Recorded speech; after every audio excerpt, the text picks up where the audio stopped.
the Two Hammers podcast. Hello and welcome to the Two Hammers show here on Claret and Booze. Today I'm joined by a special guest who gained some notoriety back in 2004 for his exploits in the Middle East, West Ham related.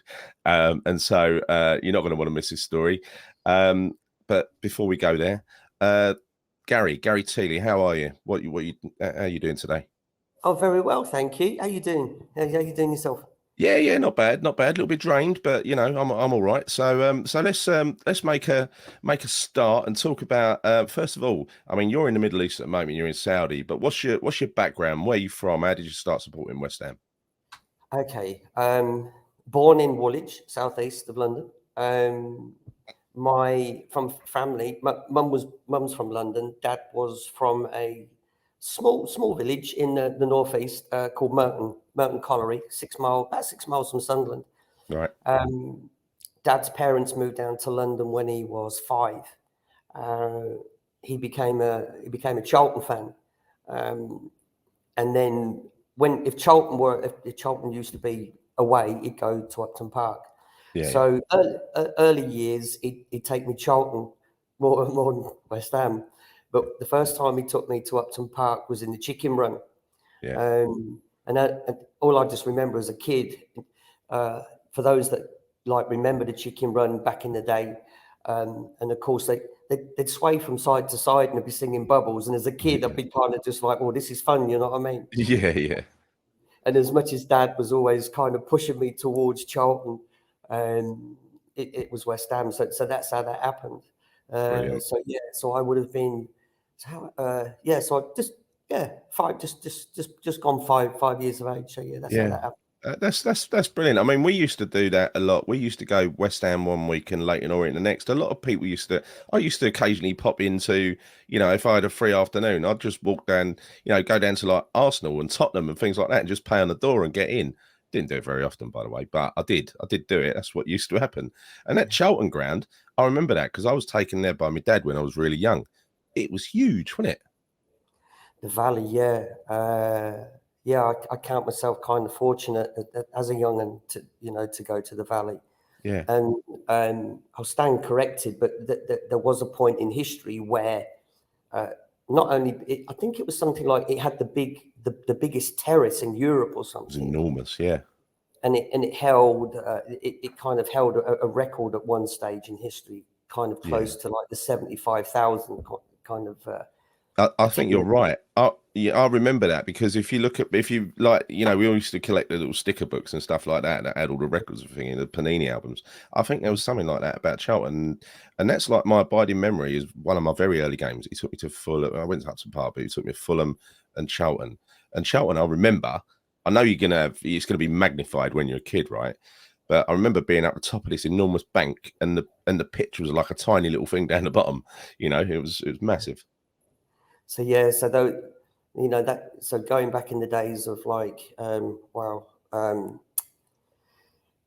Chris Powell, Derek Ailes, Mickey Flanagan, Steve Gritt. So that's a Charlton fan, and Mum was a Charlton. So but Mum and Dad both Charlton. So yeah. Well, Charlton's not a club we dislike anyway. They're a good friendly club, aren't they? So at least they weren't Spurs. It could have been worse. yeah. So look, you fast forward, you started working in the laundry business around the Middle East, as in building laundries, and designing and building laundries, which I've been around the Middle East and I can see the need for clean white linen in the Middle East, right? So I can imagine that is quite a lucrative niche business to be in.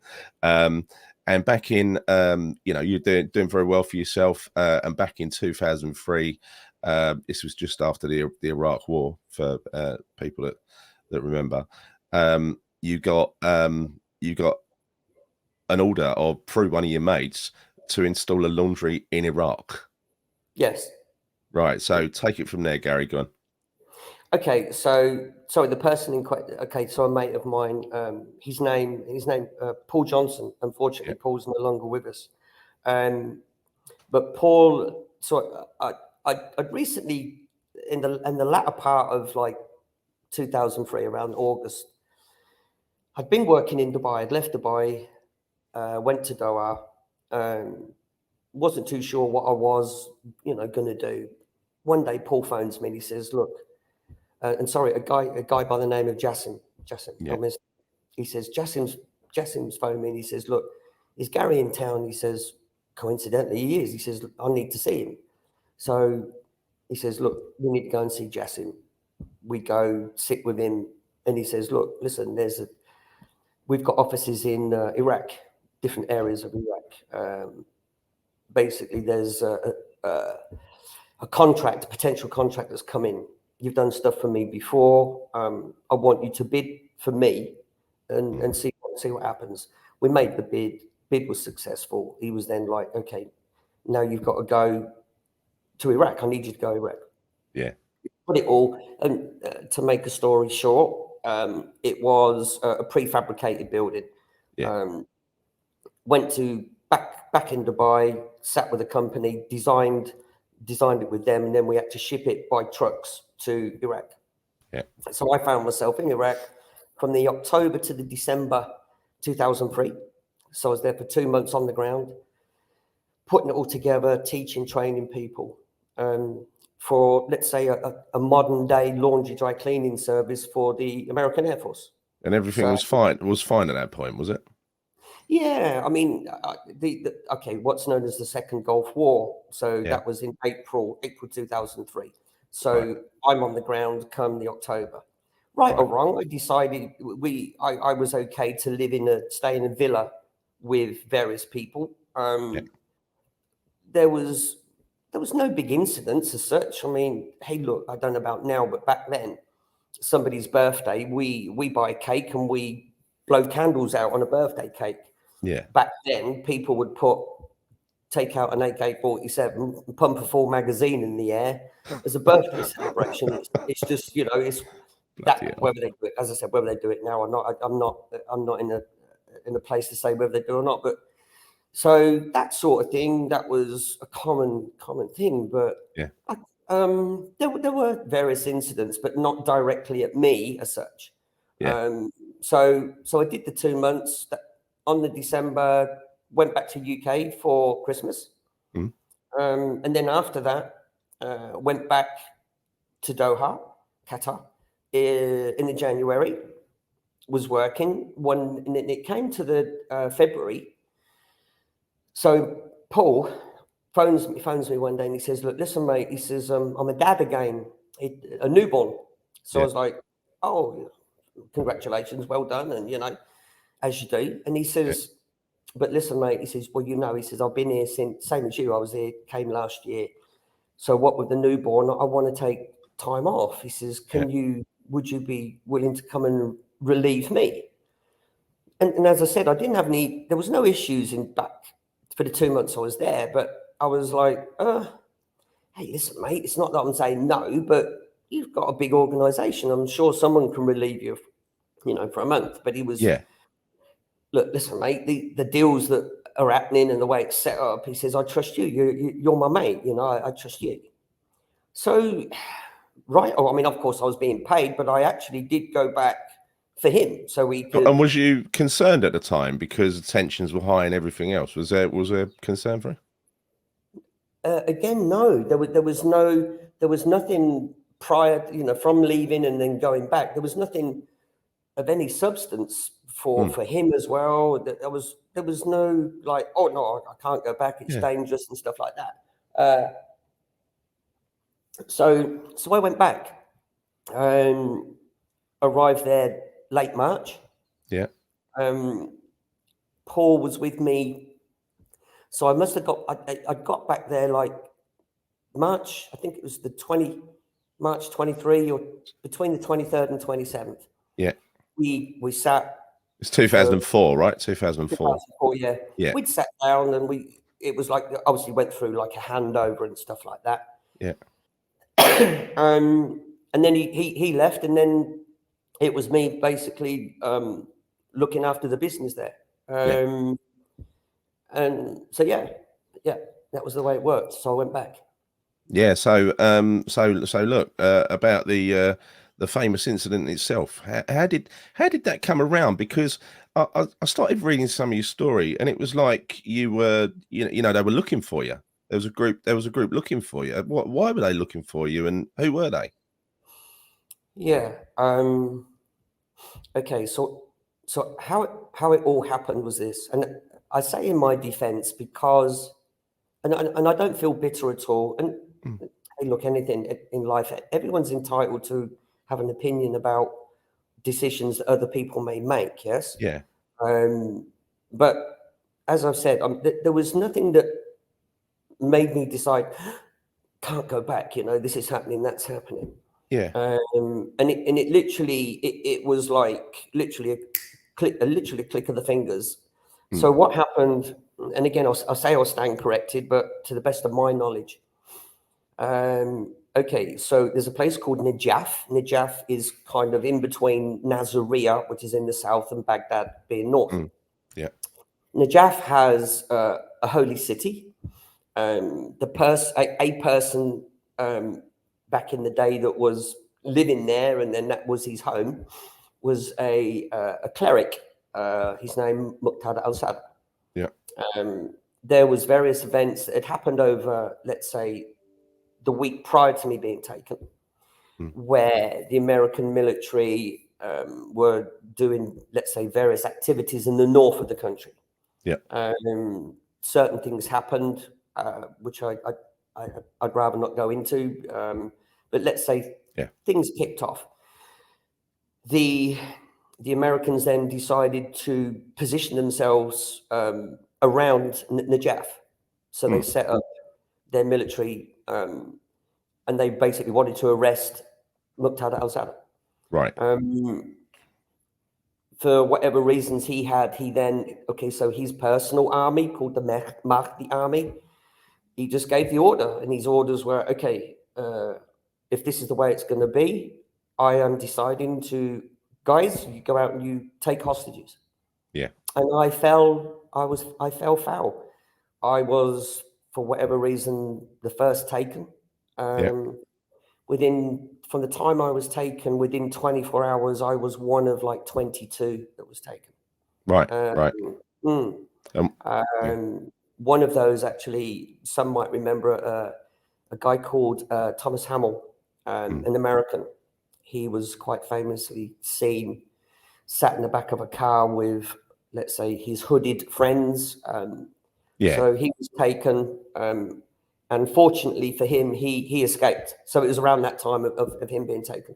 Yeah. So yeah. So where did they take you? Where did they take you to? Well, Okay. you So wouldn't have known that, but how did it unfold? okay. So what happened? It was 5 to 12, Monday the 5th of April, 5 to 12. Yeah. At one of the lads that was working for us, an Iraqi national, good lad, Little Ali, as he was known, Little Ali. Mm, So I was like, Ali, get the car ready. We need to go up to the base. yeah. And he's like, Gary, just give me 5 minutes. I'm just checking stuff on the car and that. And I said, all right, but come on, my friend, let's go. Yeah. So I was walking around a big living room. Traditionally, a lot of Arabic houses have, let's say, the very big rooms, Yeah. what they call a majlis, and normally lots of windows. And it's best to explain. There's lots of seated areas on the floor. Right. So at the time, and I was a smoker at the time, not now. So I was just pacing around having a cigarette, and it literally just happened so fast. And as I'm walking around, it's between the glass, like say the windows and a perimeter wall. Yeah. There was around, let's say around the villa, there was a walkway. Yeah. Next thing I knew, there was just lots of bodies, literally running, circling the building, Yeah. all decked out in black and carrying a lot of heavy guns. And it's weird when even now sitting talking about it, because I mean these So things is this because because they've spotted you inside, or they knew you were there, or what? yeah, for sure they knew I was there. How? Obviously they had, let's say, intel from somebody to know that I was there. Of course, that's But the thing was, and I mean, this ain't Hollywood. No. You know, it's not a case of like, yeah, I'm going to do this, I'm going to do that. No, of course not. It's terrifying. Yeah, I just, to this day, I still can't really remember it as such. Yeah. Just off the main living area was a small office that we had. Now in the office, there were some guns. I went to the drawer and I pulled the drawer out and picked up a handgun. But then I stopped and I was thinking, and again, it's difficult to explain what your mind says.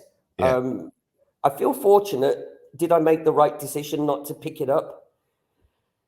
I think you probably did. I'm here today, so I think it was the right decision. But inside my mind, I was like, well, you've got, how many guys are outside? What's a handgun going to do against all these guys? No chance. If I guess in my mind, I thought if I'm armed, then they're going to probably say he's armed. We got to drop him. Of course. So I didn't pick it up. I couldn't go anywhere at all. I'm not going to go into the layouts of the villa. I could say, but I'm not going to. I just had nowhere to go. And then within seconds, the door to the room I was in was literally just taken off its hinges. I was sent flying across the room, and then again, you're in a world where you're like, I'm not ex-military, so you're in a world of, and then it was just, they all came piling. Well, they came piling in the room, lots of hollering, shouting. Within minutes, I'm being beasted, kicked, punched everywhere, but kind of driven from the room to outside. So we got outside, and again, forgive me, I'm not going to go into the full whatever. No. You tell us what you want to tell us. So I was literally manhandled into a pickup truck. I was trying to look around as best as I could to see and understand what was happening. But again, very difficult when you're not allowed to, when you're literally being controlled. Quickly in the pickup, sped away. We went over the bridge. We went over a bridge, which to the Euphrates River. Went to, let's say, the other side of town. Drove into, best explained as a compound.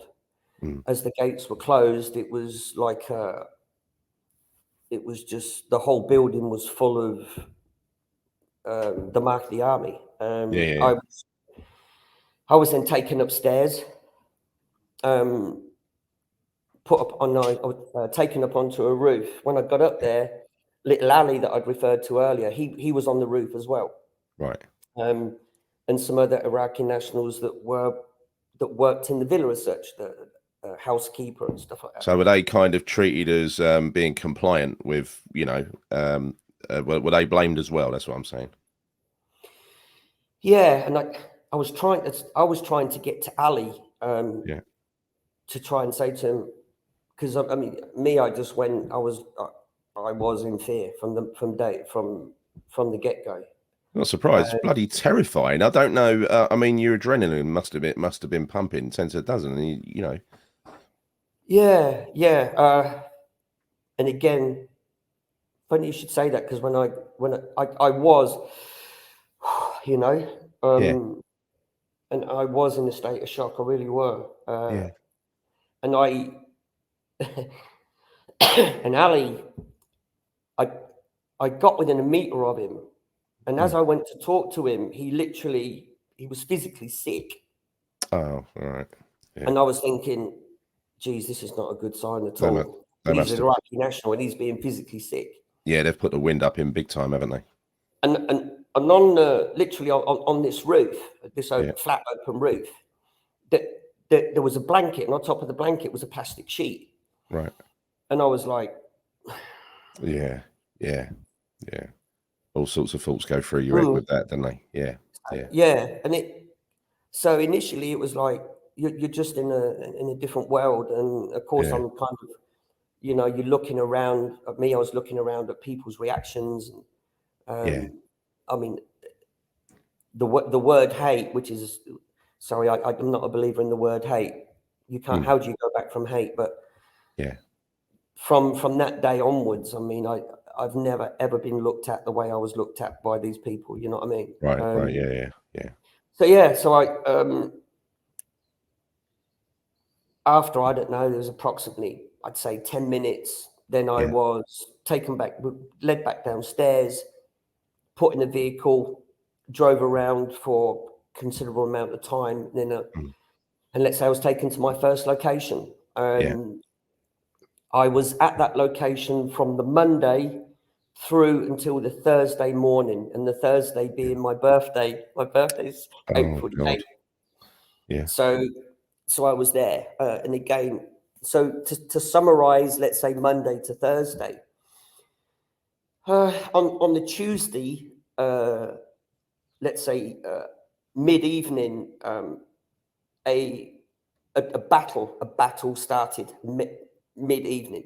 yeah, The battle, I didn't know obviously at the time, but I can safely say now that was between the Italian military, yeah, um, and also the let's say the Mahdi army. So that the house I was in was right in the middle of this battle, mm. and it went on for approximately 10 to 11 hours. God, Um, so I was in this room, obviously isolated. I couldn't go anywhere. It's not yeah. even possible that I could get out and, let's say, break free. Um, and So what was that? basically, Was that a gun battle, or was it bigger arms as well? Were they oh no, this was full on. it's It full was on? Yeah, Oh, this was full on. I mean, when it all kicked off, the room I was in, there was just, let's say, a door and a window. But the window had like prison cell bars on it. yeah, yeah, But and then, let's say, just outside that window was a stairwell. yeah, I was able to kind of see out and up as well, mm. but it was just body upon body coming up, like boxes of Christ, ammunition. yeah, But even, hey, look, I'm not a military expert, but you don't have to be, in a sense. I mean, they've got like mortars or something, like to launch yeah, mortars and stuff, and where you could literally where you'd feel the building physically shaking. yeah, yeah, Um, the best, I said to myself, okay, well, what am I going to do? So I just called. I had two mattresses, kind of mm. weight the thing, like about, I don't know, like 6 inches. Yeah, So I just put them, kind of useless. If, I mean, it's not gonna save you if a concrete roof's gonna come no, in. But no, in my world, I was kind of like, okay, do what you can, maybe just to protect yourself. yeah, Um, food. So there was no food in the room. mm. Water. I had a I had about, and again I can remember this. I had about 400 mils of water. God, So I had to sipping make it. that last. Yeah, Forgive me, but I mean, obviously, the room became my bathroom as well. yeah, yeah. Well, you- So again, there's certain times when people tell me stories, or let's yeah, say various events in their life, and I'm kind of like, it's all right, you can tell me, yeah, yeah. I I'm know. Yeah, not gonna say, like, some of the stuff I had to deal with. it's like So the extremes of humanity, isn't it? You're seeing the absolute extremes. So how did they treat you while you were in there from up until the Thursday? um, that actually that wasn't too bad. It Mm, wasn't too bad. Um, I Okay, when I was initially taken on the Monday, yeah, um, I uh, they mess, you know what I mean? They mess with me. mm, Uh, yeah, with beatings. yeah, Um, but the Tuesday, the Wednesday, nothing happened, and then the Thursday, mm. uh, and I say forgive me if I break down now. No, no, go on. Mm. So the Thursday, let's say one of the main guys came in the room, and said, we have to go. we're going. Need to move you. Yeah. They had. They decided that what's called to some like a dish dash or a thobe. Let's say the male, like a lot of males in the GCC in the Gulf, they wear, let's say, a white garment, long white garment, which is dish dash thobe. Yeah. So that kind of design, but not one of the white ones, like a winter, what they call a winter one, which is kind of woolen, Yeah. a little bit like Hessian sack. Mm. So they put this thobe on me. I've got jeans on, and they said, okay, you need to roll your jeans up. Take them. Don't want you to take them off, just roll them up. Yeah. And I had a pair of trainers, and they put a pair of like a pair of sandals on me, and I was like, no, just let me have my trainers. In my lifetime, even now, as old as I am, I've always been quick on my feet. Not a long distance merchant, but quick on my feet. And I was thinking to myself, I need them trainers on. I want the trainers. If you get the chance, you know what I mean? Yeah. So I was Thoban, given these sandals, we'd come outside. And another piece of Arabic dress, headwear. You obviously see them with some headwear. Yeah. Some color, white, red and white, black and white, different colors. So what's known as a shamag or a gutra. So that was draped over my head, and it was kind of like, keep your head down and just walk. So this was daylight. So it was around just after the lunchtime. So we was on foot, and as we're walking, got to a certain stage. We're on a football show now. I found myself walking across a football pitch, like sand. And I managed to get my head up to look, and I knew where I was. Every now and again, I kept stopping, and I was like, give me my train, let me, and because he was like, yellow, move. And I'm like, give me my trainers. And he's like, no, you ain't having your trainers. He must have known something. He must have known. It's like a sixth sense thinking, like, no, give Loki's trainers. He's going to try and. And it was a missed opportunity because they didn't have guns. And I was thinking, like, it's just you and me. It's you, your bodies. And there's no way you lot are going to keep up with me. Yeah. But unfortunately, I wasn't given the chance to make that happen. And then got back to the Euphrates River. And I literally was frog marched across this river. It was a makeshift bridge. Like there was some like very big, thick, like polystyrene blocks. Yeah. Like scrap boats and all different sorts of material. And the Euphrates is quite a deep river, and it's fast flowing. Yeah. How we got across there, I just don't know. But I was walked across this river, and then I was led back to the first building I was taken to. Yeah. Walked in. I was led into the building. They took me into the room, and the room they took me into was a room just full of crap, food, like. Right. And sorry, again, but the one issue back then in Iraq, flies everywhere, huge issues in Iraq with that. So this whole room's, and I'm talking like a swarm of flies. Yeah. But I was like, deal with it. Yeah. I was stood there. These guys then left. I'd say about 5, maybe 10 minutes max later. Where I was stood against the wall, there were some windows, like say just across the room. I'd say like 600 mil, like long, and like 6 by like 200, but eye shot level. Then all of a sudden I see bodies walking by, and I guess my worst nightmare, and it's obviously a book that I have written. This is in the book. There was a guy decked out in white, and I remember seeing this guy when I was first taken. Yeah.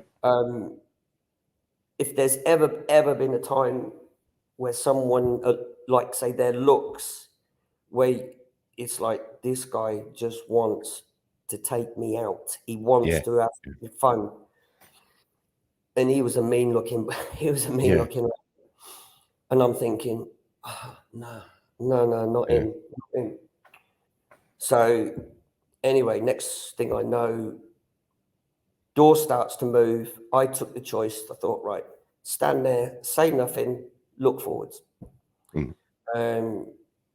There was 4 of them. They come in.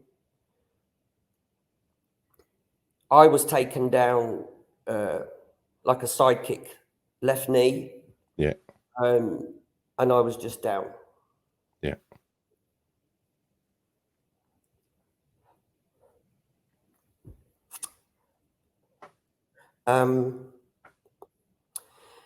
It was about 6 hours in all. So I was tortured for about 6 hours.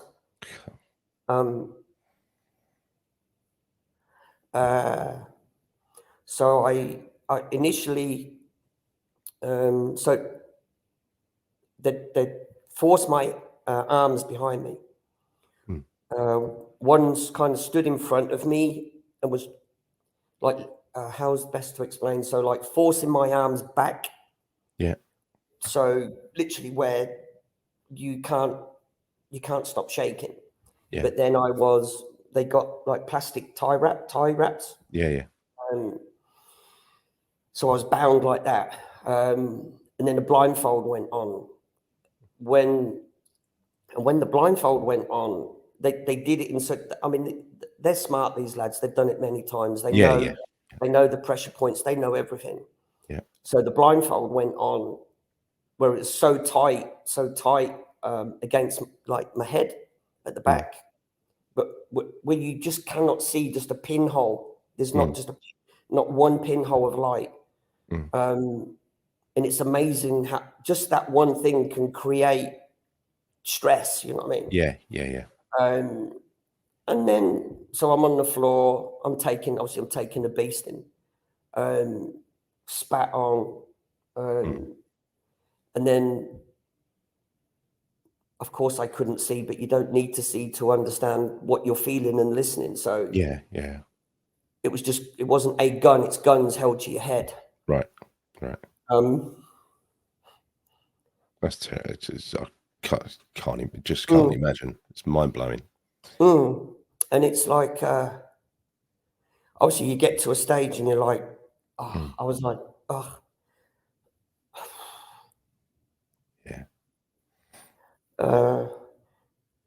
You get to a stage, and you just think, I can't do this no more. Yeah. Sorry, I don't want to swear.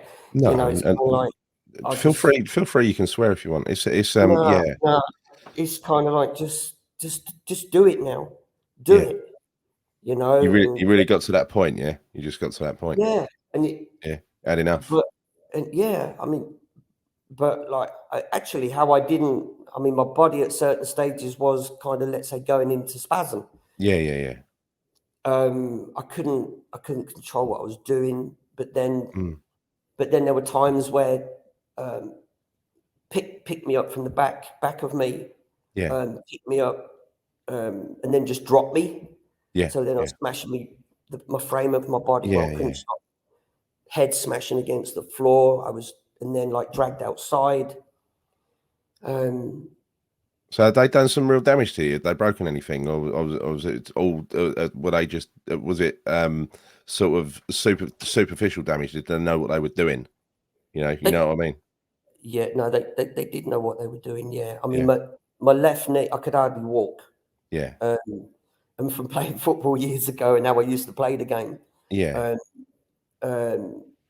All that battering of 50-50 tackles and stuff, it taken its toll that day for sure. I could hardly walk, but so they took me out into the daylight, found myself and like the feeling of what I believe was like a wall, taking the blindfold off.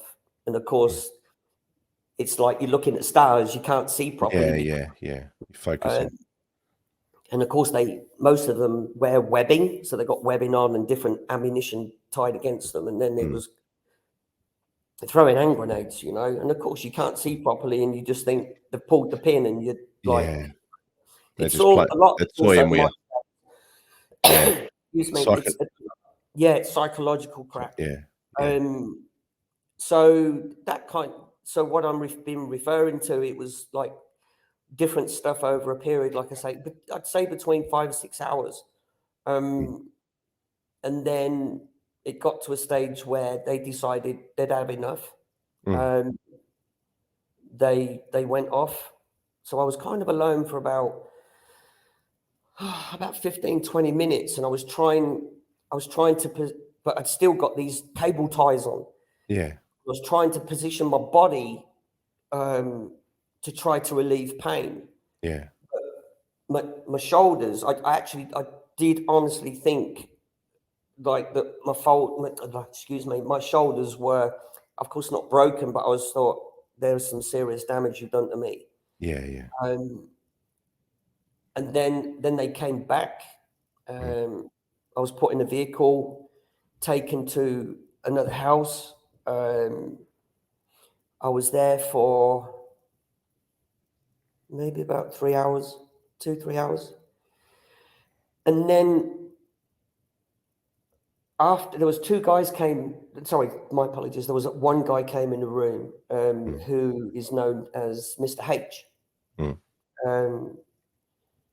Came in the room. I was asked to kind of get up, stand. He put his hand out to shake my hand, which I was kind of not disrespectful in the sense I was kind of like, F you, like I'd shaken your hand.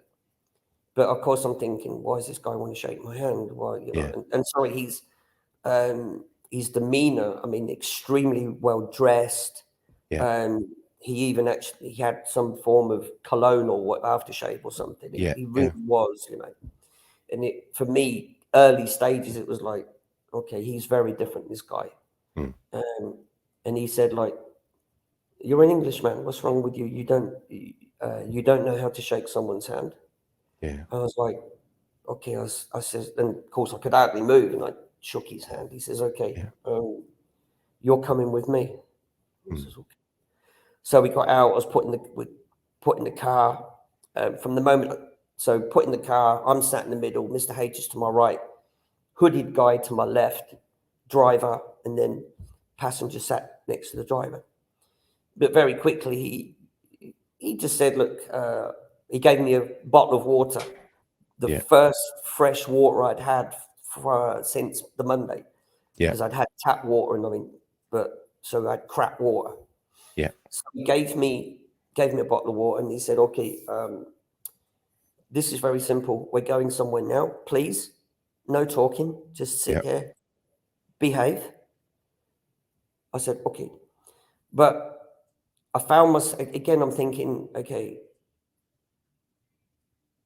sorry, from day one, I never let my guard down as such. Yeah. But of course, he was very different to the others. And again, from the Monday to that time, whenever I had the opportunity with some of my captors, I thought, okay, you got to be smart, Gary. You've got to. I mean, even some of the worst people in this world, there has to be a certain percentage of sensitivity and empathy. Yes. Yeah. It's in us, even if it's a small amount. We all have it. Yeah. Yeah. So for me, from day one, I was always playing the family man. It's like, yes, if you've got wife, you've got kids, I've got kids, and trying to hit the sensitive side to people.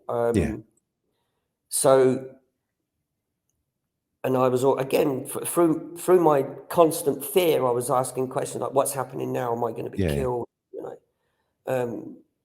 So I got talking to him in the car, and he was better.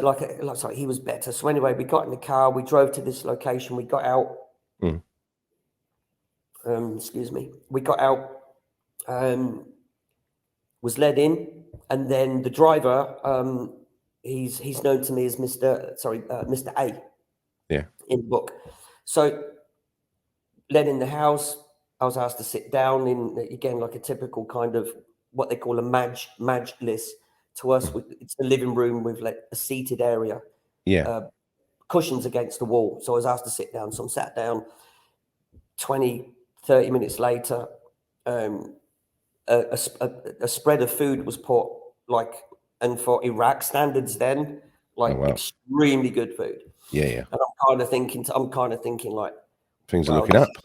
This is looking up. It's birthday. This is my birthday treat. You know what I mean? So sat there. We had some food and that. After that was cleared up, next thing you know, there was some guys came in the room. Again, quite well dressed, carrying different clobber bags and stuff. Anyway, they start setting up like a tripod and like a video camera. Right. Yeah. And again, of course, it's your mind goes into overdrive. Yeah. And I'm thinking, what's the video camera for? And of course, I'm back in the land of like, oh, okay. Yeah. They fed me. Now it's time to basically open me up like a can of baked beans kind of thing. So Mr. H came over to me and he says to me, and sorry, everything I say is true. Okay. So he says, okay, Gary, I need you to help me. We're going to video now. You see these words on here? I said, yes. I want you to read these words to the camera. I says, okay. Do you understand? I do.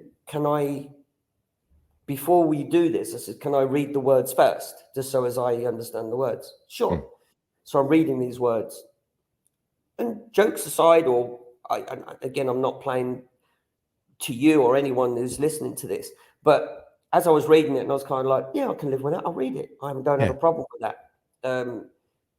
What you're actually saying, what these words are saying, you're kind of right. Yeah. Anyway, so there I am. And he said, okay, if you kneel down. So I was like, look, I'm going to struggle I can't put pressure on I said, I can kneel kind of thing, but you're going to have to forgive me. And I'm thinking, but anyway, I thought, what am I talking about? To me, I'm thinking I'm going to be, you know what I mean? Yeah. And again, I was sincerely afraid. Yeah. Now, here's the funny thing. And again, what I'm going to say now, this is true. Why I did it, I just don't know. But it's true.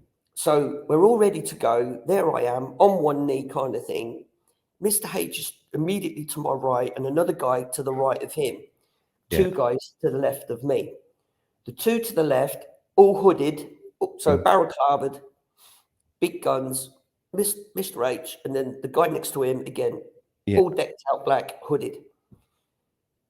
So he says, Gary, I'll give you a count of 3. So when he says, at 3, you start talking. I says, okay. We got to 2, and to this day, I don't. Well, I do know, and I don't know. So Yeah. But I just gazed to the right of me, and I just stopped, and I went, oh, no, sorry, wait. And Mr. H is looking at me, and he's like, what's wrong with you? What you doing? What's wrong? Yeah. I says, you ain't got your face covered. He said, what? I said, you ain't got your face covered. People will be able to recognize you. The others can't really understand English. He starts laughing, doesn't he? So everyone's kind of like, what's going on? So of course he tells them, the whole room's laughing. He's like, Gary, please, we're busy. Okay. Gary, this is like a recording. Okay. So I did the reading. Yeah. Like I say, to this day, I think it was that much fear in me. Yeah. I thought, how do I deal with this? And I thought, I'll make, because, sorry, I love banter. I love a laugh and a joke. And that happened. So we did that. And then he says, look, I need to move you. We need to go. We got in the car. I was taken to this other location, which was either family or a very good friend. Yeah. So that was on the Thursday evening. And then from the Thursday to the Saturday night, there was different times with him. That was a period where that's where I kind of started to be even worse psychologically to me. So isn't this weird? I'm so hot sat here talking about this in the same way as I was then. I'm just not surprised. I'm just not surprised. Honestly, you're not a military man, like you said. You're a civilian, and so Yeah. it's hard enough for somebody who's a train, who's out of the army or something like that, in the military, to cope with something like that. But a civilian to cope with something like that, bloody hell, Gary. So Yeah. so from that time until the late Saturday night, I was getting really frustrated with him because I'm thinking like, this is a man. I see this man as very different. Yeah. But why is he holding back? What's wrong with him? Why is, and I'm saying, and I kept saying on and off, and I'm like, Mr. H, just put me in the car, Yeah. drop me at this location, which is like, say, 2 kilometers from the base. Yeah. Just drop me there. No one's going to see you. Just drop me tonight. And I'm thinking, why is he holding back? Why is he not giving? And I'm kind of like, when am I going home? Yeah. Like, Yeah. am I going to go home? And it was like, Gary, inshallah, God willing. Yeah. Yeah. And then late on that Saturday, he'd been out all day on the Saturday, more or less. Come back the Saturday night. He's come in. He sat down on the floor, cross-legged, and he took my hand. Got with 2 of his hands, and he had hands like shovels. Big geezer. Yeah. I mean, he had to be like 18 to 20 stone, and like carved out of granite. Yeah.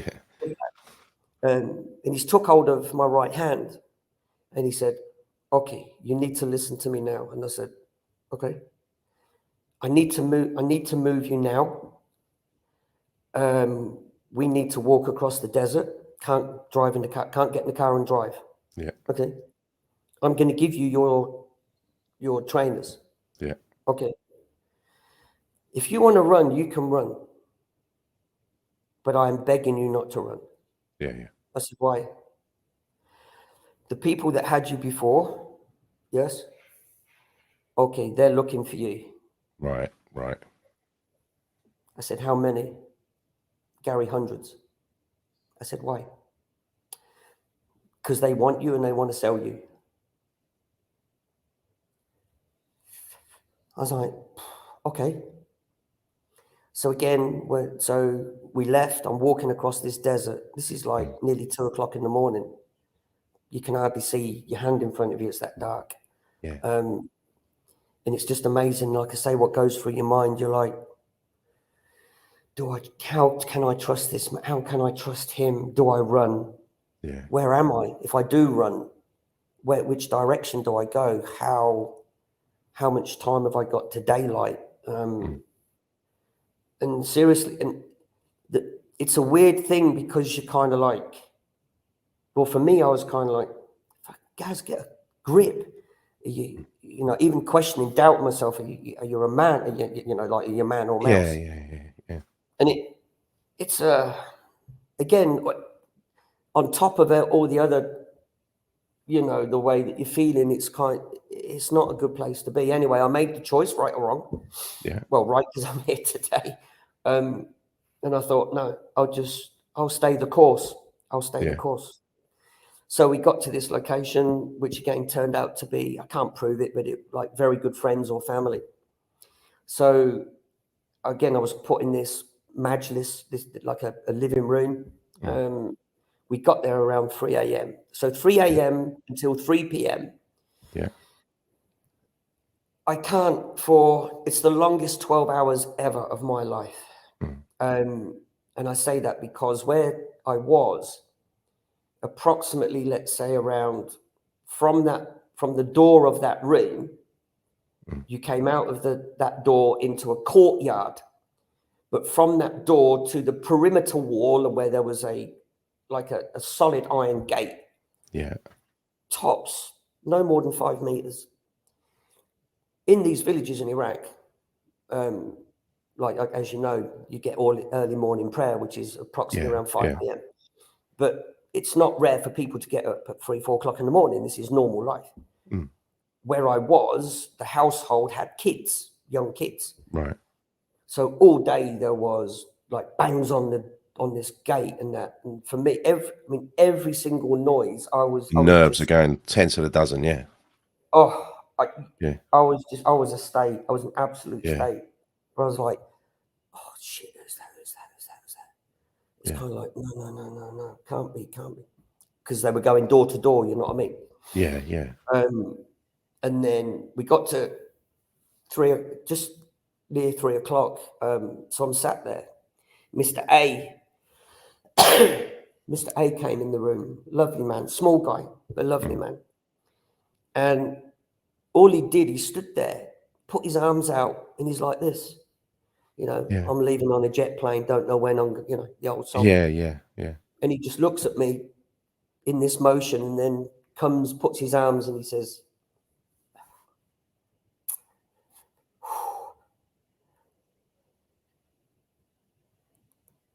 this is tough. So he's like, babies, shoof, see Arabic. Yeah. Shoof, babies, now, you go home. Wow. We get in the car, there's me. So Mr. H driving, I'm sat in the back with Mr. H.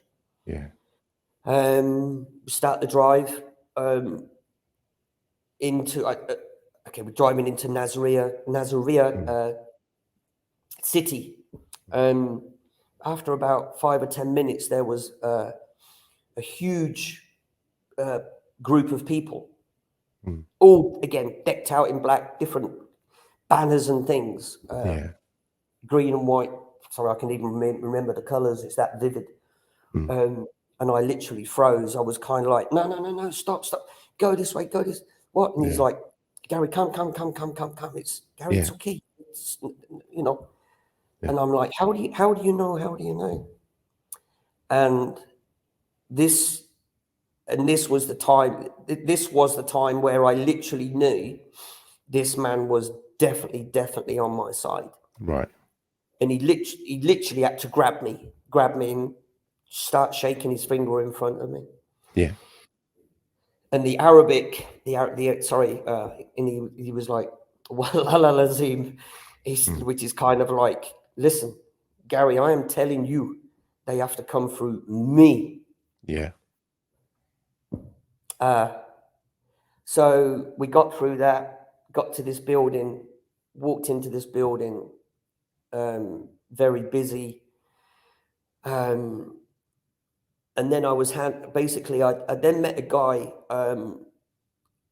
forgive, sorry, I'll think of his name in a minute.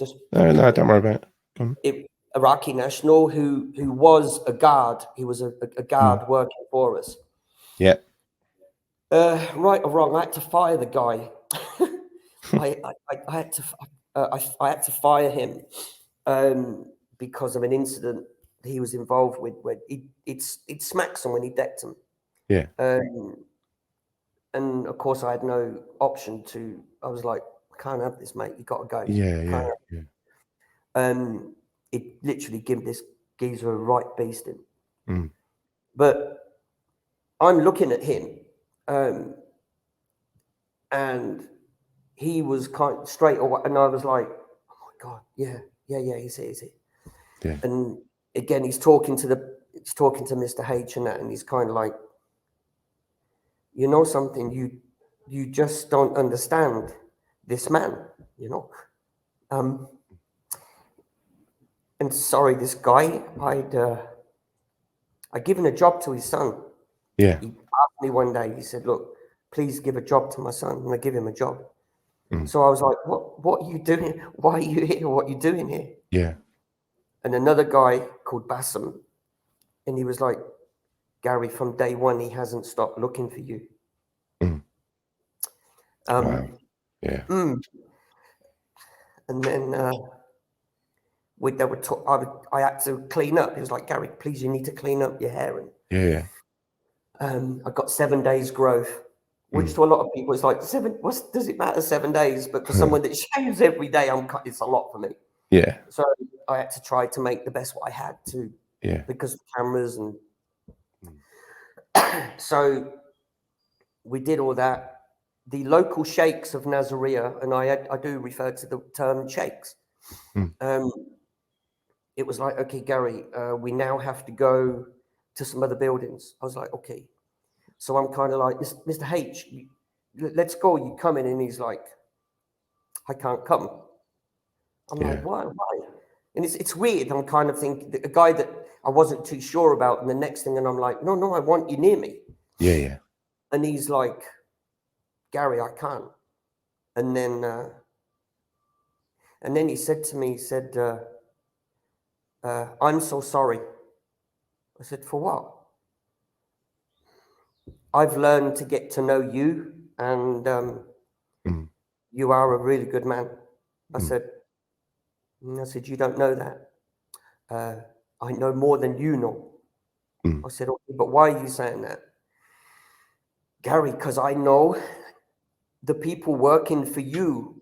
I was told that you was told to bring other nationalities to run that business, and you said, no, this is my project.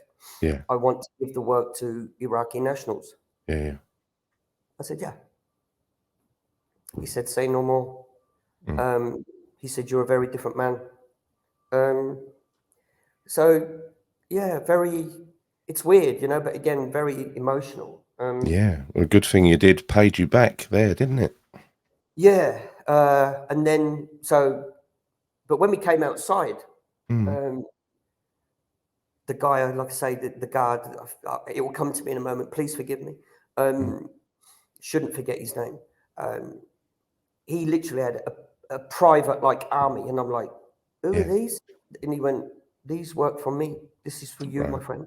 Yeah. Private security, Iraqi private security. Yeah. And I basically was then I went to 2 different locations. And then finally, we went to this Italian compound. Yeah. As we was walking to this compound, I'm sure he's not going to mind me saying his name. I'm not giving away any form of intelligence or anything. His name is Rory Stewart. Last time I checked, he was an MP. I listened to a podcast of his that he does with. He's a good MP. Yeah. Yeah. So. Well, he was an MP. He's not an MP anymore. Yeah. At the time, I didn't recognise him, but he stood there, suited and booted, 3-piece suit, and a pair of Gucci desert boots. Yeah. So we've come to this walk, just a wall of sandbags, but the world's media is there, and I'm thinking, and there's telephones, there's cameras, and all sorts. Yeah. And I'm like, family, any family, and this geezer's going like, mother. Yeah. And I didn't want to talk to my mum. Yeah. And I was like, name. Von. And I'm thinking it's mother-in-law. Yeah. So I'm like, yeah, okay, give me. And I'm, sorry, Rory, please, sorry, tell him to, shh. Hello? Oh, mate, I can't. How wonderful to hear your voice. Yeah, Rory, tell him, yeah, I know, yeah. Yvonne, you at home? She says, yeah, of course I'm at home. What? No. How did West Ham get on yesterday? So she says, what would you just say? Yeah. How did West Ham get on yesterday? Gary, I ain't got a clue. What? Gary, I'm sorry, mate, but there's been a lot of other things that, Gary, my daughter, no. Yvonne, don't take this the wrong way. Not now. Yeah. Really not now. I know she's fine. fine. No, Gary, you should be, no, Yvonne, you're at home. Yeah. Get the teletext on. What? Get the teletext on. All the time, this Rory's looking at me. He's kind of thinking, what's in his head, this lad? Yeah. So she went, I am not putting the teletext on. And I'm like, not swearing. I'm like, Yvonne, I beg you, please put the teletext on. Yeah. No, I ain't. And I closed the phone. Yeah. He's looking at me and he went, sorry, Gary. And I said, can you find out how sorry, you got internet? Can you? And he's like, Gary, not now. I said, what's wrong with you? And of course, I'm like, okay, let's get inside. So that's how, of course, it all started. And we'll come back to that in a minute. So we get in and we sat down. These local sheikhs are in there and they're kind of like, Gary, can we get you anything? at the time, like I say, I was a smoker. Yeah. And from day dot, I was on 100 fags a day, 100 fags. Blimey. And sorry, there's so many times it's detailed in a book. This book, Yeah. it's actually a Jordanian cigarette called Ishtar. Even Iraqis can't smoke the damn things. They're that strong. Oh, they're like the camels, are they? Like the camels. Hey, these are ultra strong cigarettes. Yeah. So anyway, So hang on a minute, Gary. Before we move on, do a quick promo for your book, because you've got your book's been released on Amazon. Tell us what it's called and how people can find it. Okay, so yeah, amazon.com, amazon.co.uk. You can you can download it electronically, or you can order it as a paperback. Yeah. The title of the book is The Iron Hostage. It took 18 years to get it out, which I'm not going to go into, but it took 18 years to finalize it all. Why the Iron Hostage? Various reasons. And sorry, the cover of the book is a map of Iraq, and literally an iron. Yeah. But if you look on the handle of the iron, you've got the logo of like the West Ham logo. You've got the hammers. Yeah. And the iron represent. I thought, okay, first and foremost, irons, obviously. Yeah. Secondly, iron is obviously it's a strong metal. Yeah. And I had to be strong. And thirdly, because I do consultancy in laundry and dry cleaning. Yeah. So the Iron Hostage. And it took 18 years. And of course, what I'm saying now, it's not about money. It was more about wanting to get the story out. Story, yeah.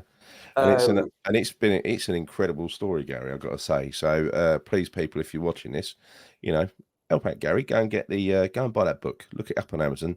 Go and buy it. Download it to your Kindle if that's your preferred method. But that's honestly, I was just sitting there. I usually talk a lot more, but I couldn't really. I was just listening to you. So that was just a mind blowing story. Seriously.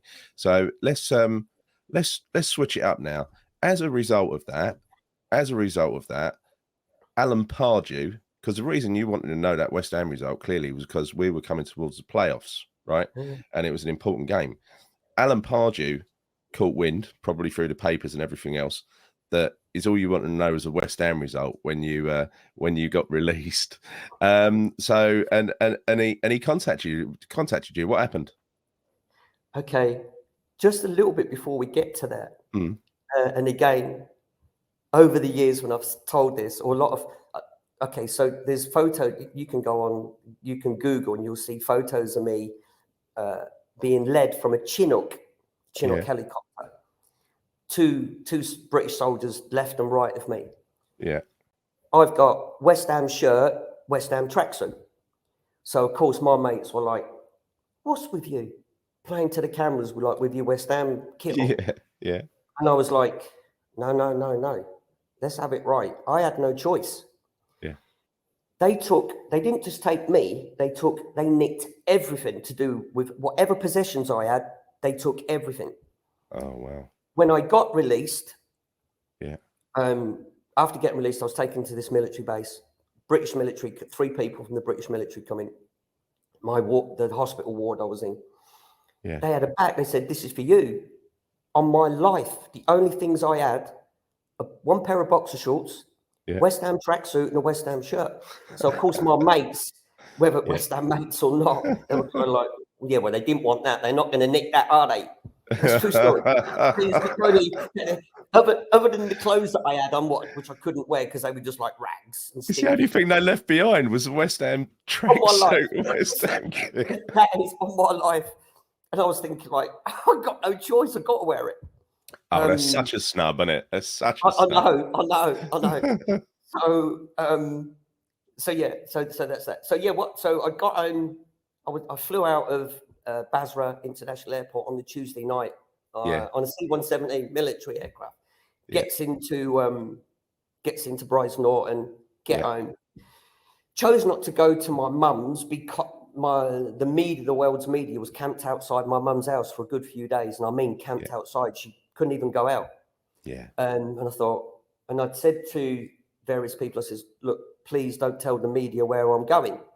So I opted to go to the wife, the in-laws' house. Yeah. So there we are on a Wednesday morning. It was just before lunchtime. My phones rang and picked it up, and I went, hello, can I speak to Gary, please? Yeah, speaking. Morning, Gary. Alan Pardew. Wow. So I'm of course, I'm like, morning, how are you?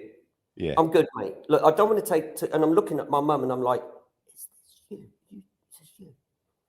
And she's like, yeah. So I go, yeah, sorry, Alan, continue, mate. Yeah, look, mate, I know you're busy and that. He said, please, Saturday, I have to have you here Saturday. I need you here Saturday. Okay, because for various reasons, he said, I can't, for the life of me, he said, because we played Palace on the Monday. Yeah.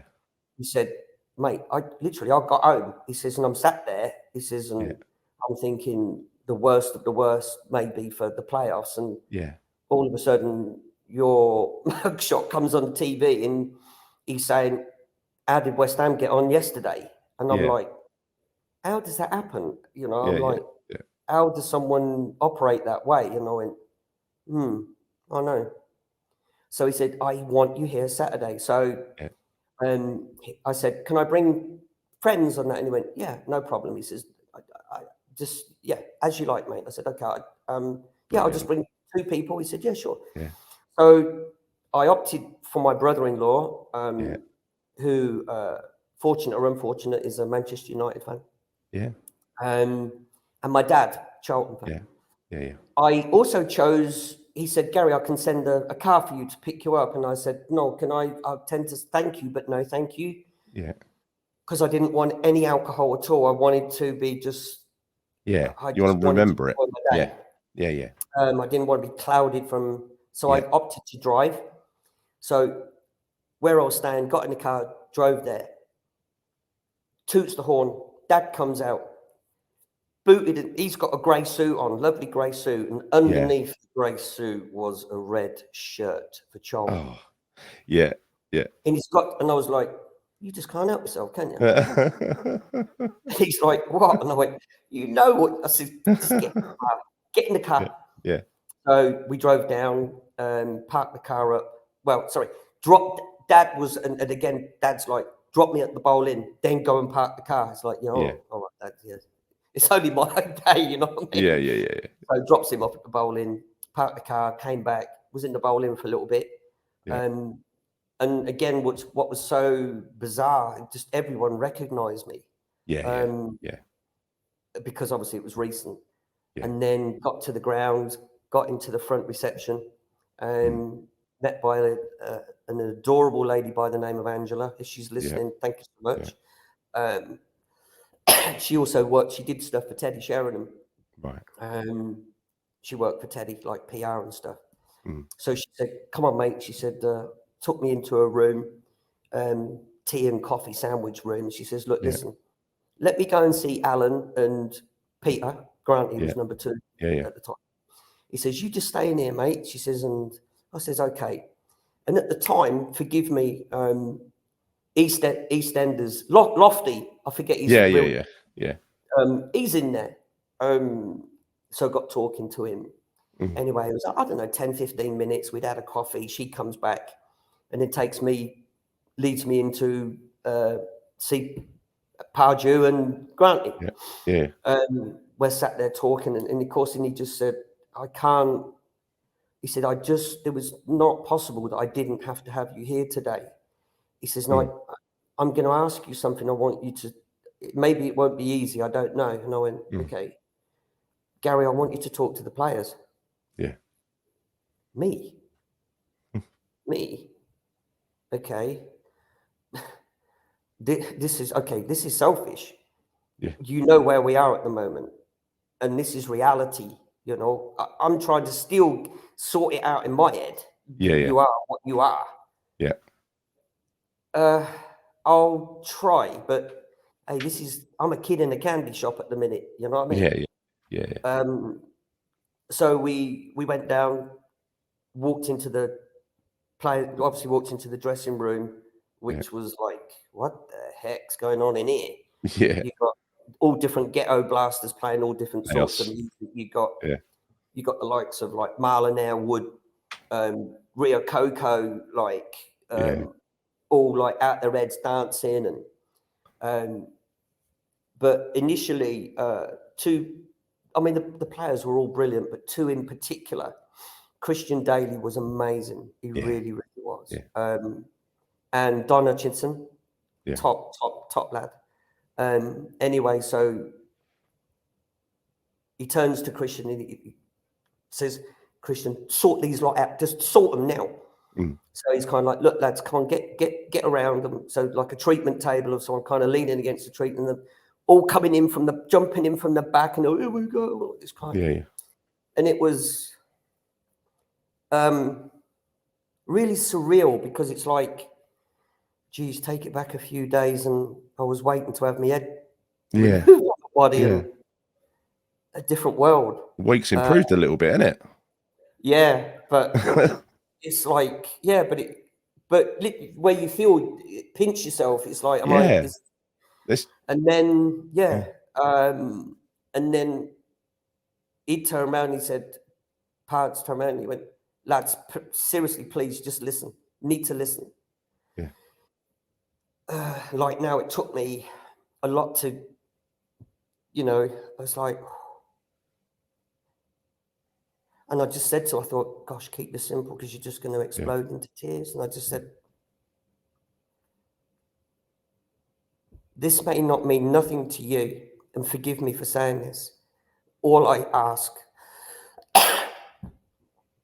for me, I just beg you,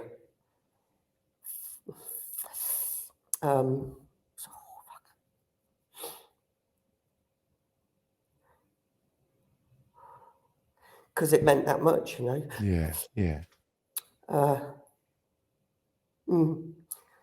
Sorry. So we, anyway, so I was put up into the reaches of like near the director's box and stuff. Yeah. Just before half time, Angela come to see me. She says to me, Gary, Alan wants you to do him a favour. Sure, says what? He wants you to go out on the pitch, do the halftime draw. Yeah. No, I don't think I can do that. So she's like, okay, no problem. My dad's like, oh, no. And just give me a minute or so. So we get up. He says, come here. You don't send this one back. I said, easier said than done. You're not doing it. You don't have to do it. Yeah. Look, I'll come down with you. I'll stand on the side of the pitch. How's that? See, with what's just happened to you the last week, and you've been all over the media, you've been all over the telly, you're now going to go out in front of a packed Upton Park. So I was announced onto the pitch. Yeah. And of course, you can hear the seats go back. And I remember this. Oh, was you there? Yeah. Oh, sorry. Okay, yeah. So, Coventry. Yeah. So I walked out, and I forget the guy's name. Obviously, who had the microphone. He said, "How are you feeling?" And I said words to the effect. I was like, "Yeah." I said, "It's a bit hot in here, isn't it?" Yeah. Because I was, He said, "So okay." He said, "See if you can make someone lucky." So I did that, and again, when I walked off, again, it was, and there was a small pocket, like to the football. The football's coming home. Gazza's coming home. Yeah. It's memorable, very memorable. What a week, though. I mean, your emotions must have been torn to shreds because you've just been through. You've been up and down. I mean, you've been to different extremes, haven't you? Extremes of despair to extremes of happiness. Elation. Yeah. And then we got off the pitch, and I'm thinking, where's the old man? Where's he? Yeah. So Angela then, she says, we'll just go upstairs. I said, where's my dad? She said, good question. I can't find him. Thinking, where's he gone? So get back upstairs, and I'm like, where is he? Anyway, restart, second half starts. 5 minutes later, he walks out, sits down and said, "Where you been?" To be honest, he says, "I don't know. You've been for a beer?" And sorry, part of the day was the White Horse lounge. Yeah. Yeah. I went, "So you've been back in the lounge?" "No, different place." "Where?" "I don't know." Angela then comes back and I said, "Where was he?" And I forget the name of the room. And I was like, "How did he get in there?" She said, "Very good question, because I'm even trying to understand it." And I went, "I can't fucking take you anywhere. Jeez, man." Anyway, you're here anyway. So yeah, and of course we ran out 2-0 winners. And then again before the end of the game, because I'd done a special with Sunday Mirror. Yeah. So I had a phone call and it was like, "Gary, ITM want to do a interview you pitch side after the game." Yeah, I said no problem. So a lady by the name of Romilly Weeks. So I did side interview afterwards. But again, where you come out the tunnel, come up to the pitch. Yeah. As you know, you've got them steps. Yeah. Geez, the number of takes I was doing running up these steps, bearing in mind my left knee was well dodgy. Yeah. Dad sat in the stand. Dad's turned around and he went, "Oi, he ain't here for a medical today." He says, like, to be signed up. You know what I mean? So yeah, we did that, got in the car and drove home. Bloody hell. So yeah, it's just, and then for a good 18 months, the club really, I have to say, the club really looked after me, because living and working in the Middle East, not easy to get tickets at times. Yeah. But they went, "Look, Gary, if you need tickets, just phone this one guy. Gary, phone me." Yeah. And I didn't even have to pay. You know, they were really brilliant with me. So I was really looked after them 18 months, you know. Yeah, that's fantastic. Fantastic. You got to say, some of those people at the club who do that, you mentioned Angela, and you know, it was a thing where me and Nick did something with our dad down there as well. And the staff who look after you for those sort of special reasons, special occasions, they're amazing. They're amazing. And I don't think there's another club that have got such sort of intimacy with their fans when it's needed, right? Yeah, So of course. that's incredible. That's incredible to hear. I'm really pleased they did look after you. Look, we're gonna have to bring this to a close and not talk about the current West Ham, but we'll get you back on to talk about the current West Ham. Right? This has been absolutely amazing. What a story, Gary. And you know, I challenge anyone out there to have been through. You're never going to go through that sort of situation, but imagine only having West Ham on your mind when you go through something as tough as that. And honestly, it's gut wrenching what you went through. Absolutely gut wrenching. You described it so well. So thank you. Like I said before we did this, proud to do this interview. Really am. And it's been a real pleasure for me. I hope you've enjoyed it, and I hope you guys watching have enjoyed it as well. So Gary, any final words? Any final words? Yeah, it is not about the money, and I do mean this. It's not about, well, if it was about the money, I would have got the book out 18 years ago. Of course. It's taken 18 years. I had to do it because it's a form of a release. I've never suffered, to be honest, over the years. I haven't had nightmares. I've never had the need to sit down, have specialist psychiatric help, therapy. From day one, I just got on with it, and I pushed it to the back of my mind and got on with life. I don't even have any hate inside of me against those that took me, if I'm honest. Yeah. They had their reasons, which I kind of respect and understand. Yeah. And even to this day, I don't have any, let's say, remorse and hatred for them, not at all. Last thing to say, Prague was amazing. I went to Prague. Unfortunately, couldn't get a ticket because, like I say, as you know, it's a points numbers game to get tickets. Yeah, it is. You have to be lucky. My son joined me. Ironically, I hadn't seen my son for 5 years, which was extra special. Yeah. Prague, like I say, was amazing. Right or wrong, of course, it's a long way to go back to the UK every week or every other week to watch a game. Yeah. I'm excited. The draw, I was gagging for the draw, thinking, let's try and get somewhere like right or wrong, somewhere like Cyprus that's close, somewhere that's near to here, so I can travel and watch. But look, we're going to get you back on. We're going to get you back on to talk about current stuff, and we can go through. We'll go through Prague in more detail and everything else. Lots of memories there. But interested to hear a couple of things, a couple of your opinions. When we get you back, want to talk about David Moyes, lover, like or dislike the style of football, and there is one big thing that's coming up that might be quite topical for you.